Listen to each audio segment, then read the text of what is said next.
Instagram growth নিয়ে কি হতাশ লাগছে? অনেক চেষ্টার পরেও ফলোয়ার বাড়ছে না? তাহলে আজকের এই আলোচনাটা খুব কাজে আসতে পারে। চলুন আজ এমন একটা প্রমাণিত আর খাঁটি কৌশল নিয়ে কথা বলা যাক, যা ইনস্টাগ্রামের খেলাটাকেই বদলে দিতে পারে। আচ্ছা, এরকমটা কি প্রায়ই হয় যে অনেক খেটে কন্টেন্ট বানানো হচ্ছে, কিন্তু সেই তুলনায় মানুষের কাছে পৌঁছানো যাচ্ছে না বা ফলোয়ার বাড়ছে না? এটা কিন্তু খুব সাধারণ একটা সমস্যা। মনে হয় যেন একটা অদৃশ্য দেওয়ালে গিয়ে সব আটকে যাচ্ছে। প্রথমেই একটা কথা একদম পরিষ্কার করে নেওয়া ভালো। ফলোয়ার কেনা বা বট ব্যবহার করার মতো যে শর্টকাট রাস্তাগুলো আছে, সেগুলো আসলে আখেরে অ্যাকাউন্টের ক্ষতিই করে।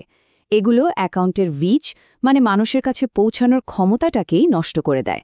সো ওই দিকে না যাওয়াই বুদ্ধিমানের কাজ। তাহলে আসল রাস্তাটা কি? সেটাই হলো অথেন্টিক গ্রোথ বা খাঁটি বৃদ্ধি। এর মানে হলো এমন একটা ফলোয়ার বেস তৈরি করা যারা আসলে কন্টেন্টের সাথে কানেক্ট করে, আর এটাই কিন্তু লম্বা সময় সাফল্যের একমাত্র উপায়। ওকে, এবার তাহলে আসল কথায় আসা যাক। প্রথম এবং সবচেয়ে জরুরি ধাপটা হলো একটা নির্দিষ্ট বিষয় বা নিশ বেছে নেওয়া। মানুষ সাধারণত সেইসব অ্যাকাউন্টকেই ফলো করতে পছন্দ করে যাদের একটা নির্দিষ্ট পরিচয় আছে আর যারা একটা নির্দিষ্ট বিষয়েই কন্টেন্ট বানিয়ে থাকে। এই প্রশ্নটা নিজেকে করা খুব দরকার। ঠিক কোন একটা বিষয়ের জন্য মানুষ একটা অ্যাকাউন্টকে চিনবে বা ফলো করবে? অ্যাকাউন্টের পরিচয়টা কি হবে? এই বিষয়টা পরিষ্কার থাকাটা খুবই জরুরি।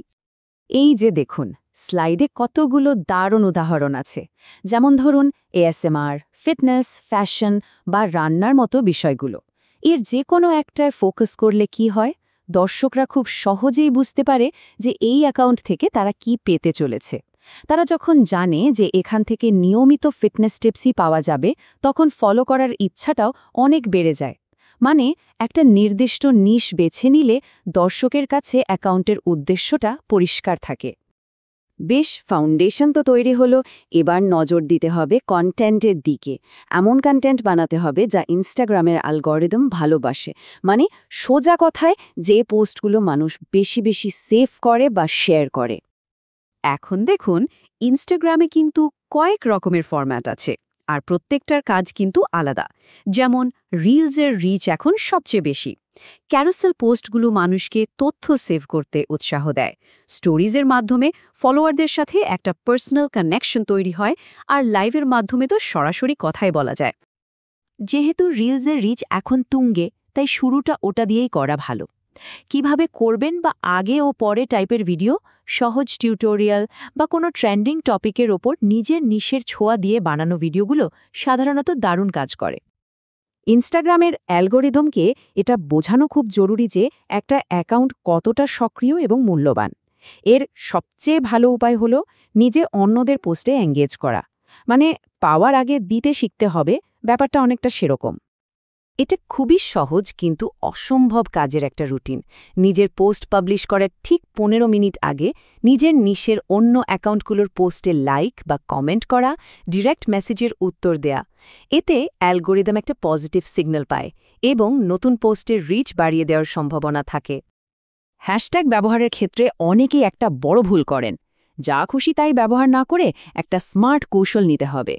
এই স্লাইডটা দারুণভাবে দেখাচ্ছে যে বড়, মাঝারি আর ছোট বা নিশ কেন্দ্রিক হ্যাশট্যাগের একটা সঠিক মিক্সচার ব্যবহার করা উচিত। কারণটা কি? বড় হ্যাশট্যাগুলো হয়তো অনেক মানুষের কাছে পৌঁছায়, কিন্তু মাঝারিগুলো একটা নির্দিষ্ট কমিউনিটির কাছে পৌঁছাতে সাহায্য করে, আর ছোট বা নিশ কেন্দ্রিক হ্যাশট্যাগুলো একেবারে সঠিক আর আগ্রহী ফলোয়ারদের কাছে পৌঁছাতে সাহায্য করে।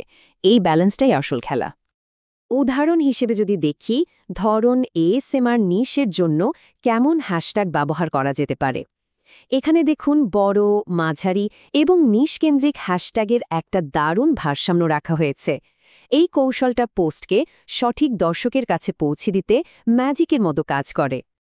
যে কোনো কিছুতে সফল হতে গেলে যে জিনিসটা সবচেয়ে বেশি দরকার, সেটা হলো কনসিস্টেন্সি বা ধারাবাহিকতা। ইনস্টাগ্রামও এর বাইরে নয়।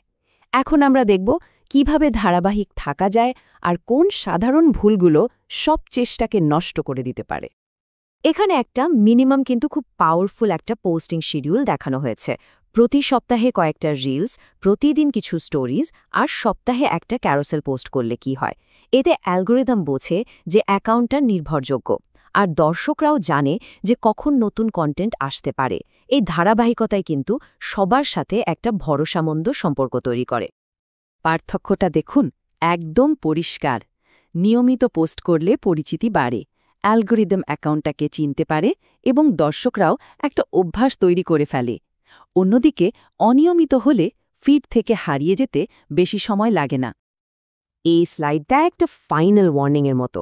ফলোয়ারকে না কোনো নির্দিষ্ট নিশ ছাড়া পোস্ট করা, ভুলভাল হ্যাশট্যাগ ব্যবহার করা বা কমেন্টের উত্তর না দেওয়া, এই ভুলগুলো কিন্তু গ্রোথকে পুরোপুরি থামিয়ে দিতে পারে।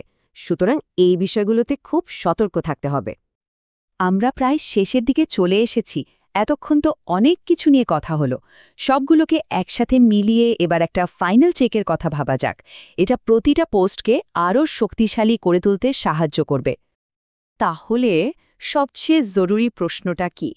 যে কোনো কিছু পোস্ট করার আগে নিজেকে শুধু একটা প্রশ্ন করতে হবে, এই পোস্টটা কি কাউকে কোনোভাবে সাহায্য করছে, কিছু শেখাচ্ছে, ইন্সপায়ার করছে, নাকি নিছক বিনোদন দিচ্ছে? এর মধ্যে যে কোনো একটার উত্তর যদি হ্যাঁ হয়, তাহলে বুঝতে হবে পোস্টটা মূল্যবান। আর যদি উত্তর না হয়, তাহলে হয়তো পোস্টটা নিয়ে আরেকবার ভাবা উচিত। তাহলে শেষ করার আগে একটা প্রশ্ন রেখে যাই। পরের পোস্টটা করার আগে শুধু একবার ভাবুন, এর মাধ্যমে নিজের কমিউনিটিকে ঠিক কোন মূল্যটা দেয়া হচ্ছে। এই একটা চিন্তায় কিন্তু খাঁটি এবং দীর্ঘস্থায়ী সাফল্যের আসল চাবিকাঠি।